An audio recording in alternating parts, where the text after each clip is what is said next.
فضیلت کو بیان کرنا مراد ہے کہ جب فضیلت بیان ہو جائے گی تو فضیلت بیان کرنے کا مقصد و مطلب یہ ہوتا ہے تاکہ لوگوں میں عبادت کا شوق اور رغبت بڑھے، اور رغبت، اور چونکہ آج رات یہ ہے کہ رغبت والی رات ہے، توجہ والی رات ہے، شوق والی رات ہے، جو اس کو کہا گیا جس کی ڈیفینیشن کے لیے واضح ہے کہ لیلۃ الرغائب کے لیے رسول اکرم صلی اللہ علیہ وسلم سے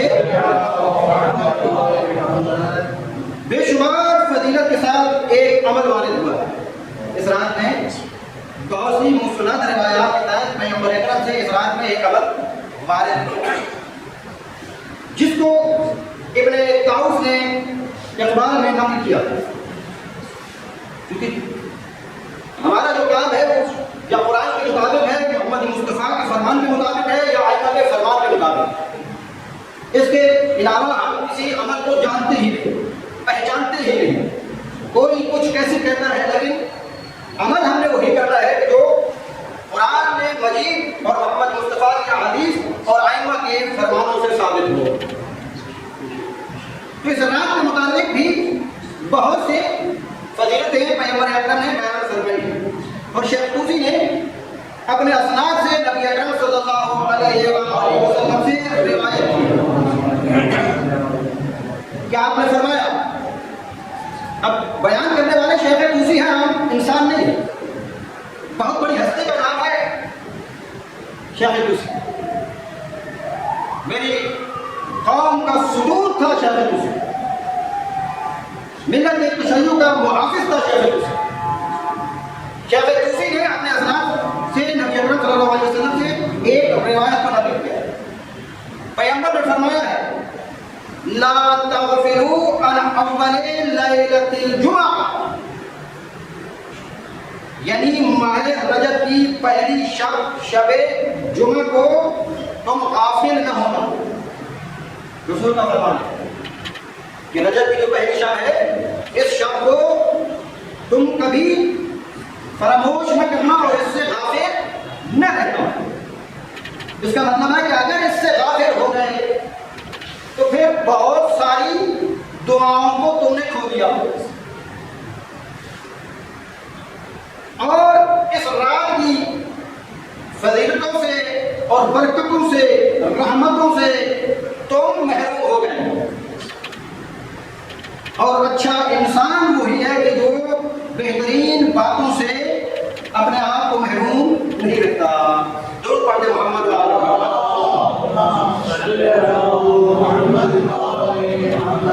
یہ وہ رات ہے جس کو ملائکہ لیلۃ الرغائب یعنی رغبت اور شوق والی رات کہتے ہیں۔ ملائکہ کے نزدیک یہ رغبت والی رات ہے، ملائکہ کے نزدیک یہ شوق والی رات ہے، اور ملائکہ کا معصوم علی الخطا ہے۔ اور پھر جب وہ ملائکہ دیکھتے ہیں کہ ملائکہ کے نزدیک یہ شوق والی رات ہے، یقیناً وہاں ملائکہ نازل ہوتے ہیں کہ جہاں اس رات کو عبادت ہو رہی ہوتی ہے، اور پھر جب وہ نازل ہوتے ہیں دیکھتے ہیں کہ بندہ پاک نیت ہو کر، پاک لباس ہو کر، باوضو ہو کر مسجد میں بیٹھ کے یاد الہی میں مصروف ہے، اللہ کی عبادت میں مصروف ہے، اس رات میں وہ مستفید ہونا چاہتا ہے قرب الہی، تو پھر کیا ہوتا ہے کہ وہ فرشتے کیا کرتے ہیں، اللہ سے اس بندے کے لیے دعائیں مغفرت کرتے ہیں، یا اللہ ان کے گناہوں کو معاف کر۔ اور اگر کچھ دنیا کا فائدہ اس میں نہ بھی ہوا تو اگر کسی کے سارے گناہ معاف ہو جاتے ہیں تو وہ اس دنیا میں بھی کامیاب ہے اور اس دنیا میں بھی کامیاب ہے۔ تو عزیزان گرامی، 5 منٹ کی زحمت اور دینا چاہتا ہوں، آپ بلند سلوات بھیجیں۔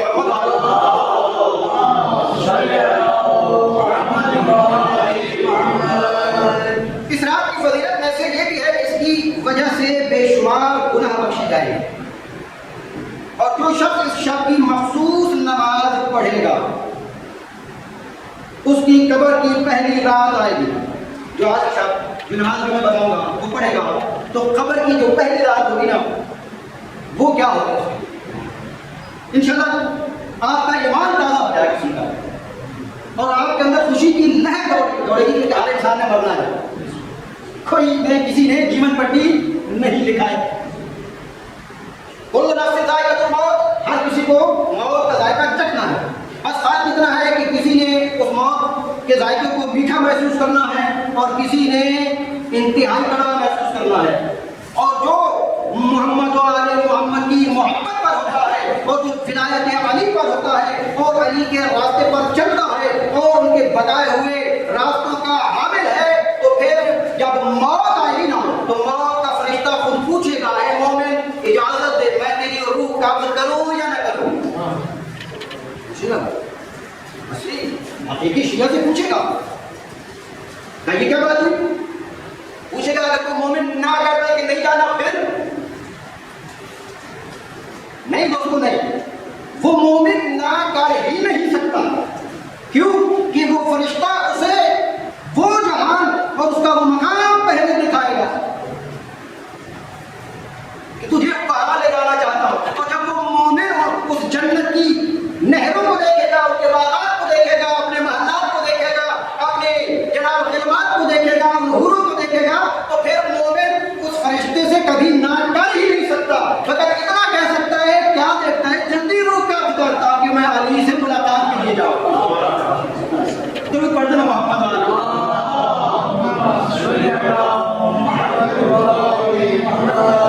مخصوص نماز پڑھنے کا حکم. اور پہلی رات جب قبر کی ہوگی تو خدا پھر جو ابھی آپ نماز پڑھیں گے اس نماز کو قبر میں بھیج دے گا. اس نماز کو جس نے یہ پڑھی ہوگی اس کی قبر میں تو آئے گی نماز، لیکن جس نے نہیں پڑھی ہوگی نہیں آئے گی، بالکل بھی نہیں آئے گی. بھائی پڑھی تو ہے. اور وہ نماز کوئی اتنی حسین و جمیل شکل میں ہوگی، وہ عبد خدا دیکھے گا کہ تم کون ہو. اس سے حسین چہرہ میں نے کبھی پہلے نہیں دیکھا تھا. یہ اتنی حسین بن رہا ہے قبر کی پہلی رات کہ وہ خود کہے گا اس سے کہ تم کون ہو، میں نے اس سے پہلے کبھی ایسا حسین چہرہ نہیں دیکھا.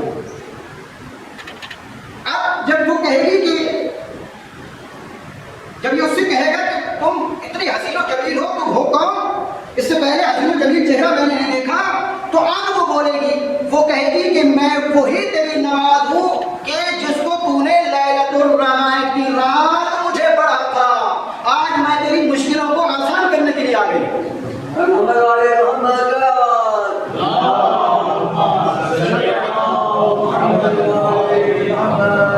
اور جملہ کہے گی، اے میرے دوست، اے میرے دوست. نماز اس سے کہے گی، اس قبر والے سے، اے میرے دوست.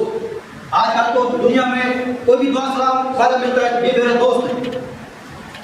لیکن دوستی کی حقیقت امام جعفر صادق سے پوچھیں گے تو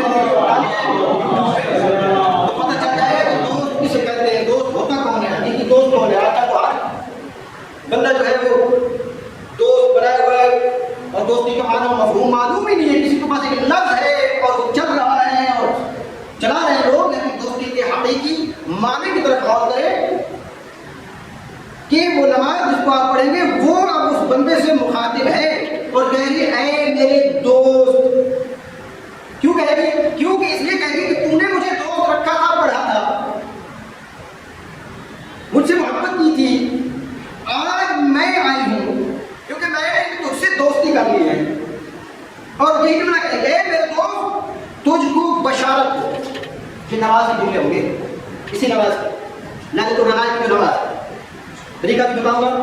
جو پڑھنا چاہے شوق سے پڑھے، رغبت سے پڑھے، کوئی کسی پہ زبردستی نہیں ہے. اے میرے دوست میں تم کو بشارت دے رہا ہوں. بشارت کا مطلب کیا ہوتا ہے؟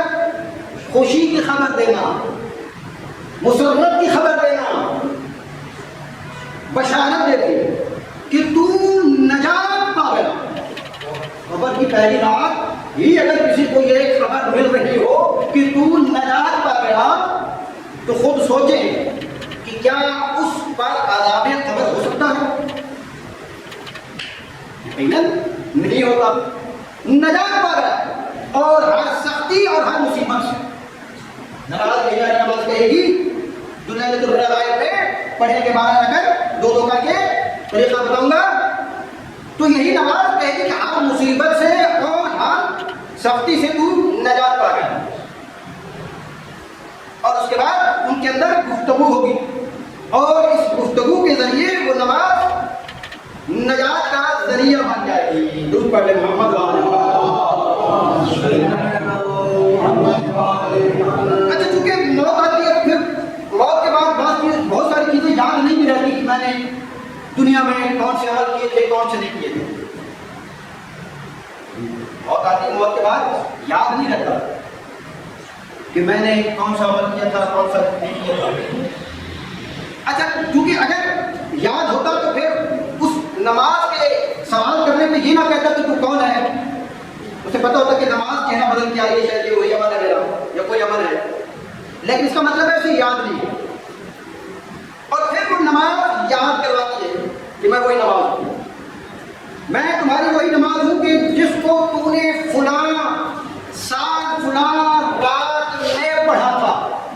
وقت بھی یاد کرائے گی، رات بھی یاد کرائے گی اور تمہاری نیت بھی یاد کرائے گی، ہر چیز کو وہ بتائے گی۔ فلاں مہینے میں فلاں سال میں تم نے مجھے پڑھا تھا اور اب میں تمہارے پاس آئی ہوں، میں تمہارے پاس آئی ہوں تاکہ تمہارا حق ادا کروں۔ یہ حق ادا کر رہی ہے، آپ جو عمل بھی کرتے ہیں وہ عمل آپ کا حق ادا کرے گا، جو بھی نیک عمل کریں گے وہ بھی حق ادا کرے گا اور جو بد عمل کریں گے وہ بھی اپنا اثر دکھائے گا۔ دونوں چیز سامنے ہوں۔ میں تمہارا نماز کہتی ہے کہ میں تمہارا حق ادا کرنے آئی تاکہ تمہارا حق ادا کروں اور تمہاری منہ سے تنہائی بنوں اور تمہاری وحشت کو دور کروں۔ کوئی ساتھ نہیں دینے والا، اور جن بھائیوں کے لیے تو محنت کرتا رہا قبر میں وہ بھائی نہیں ہے تیرے ساتھ، جن کو تو دنیا میں خوش کرنے کے لیے بہت کچھ کرتا رہا قبر میں وہ تیرے ساتھ نہیں ہے، لیکن یہ نماز تیری اس تنہائی کو مونس و مددگار بن کر آئی ہے تاکہ تجھے مصیبتوں سے نجات دلا سکے اور تجھے سختیوں سے نجات دلا سکے۔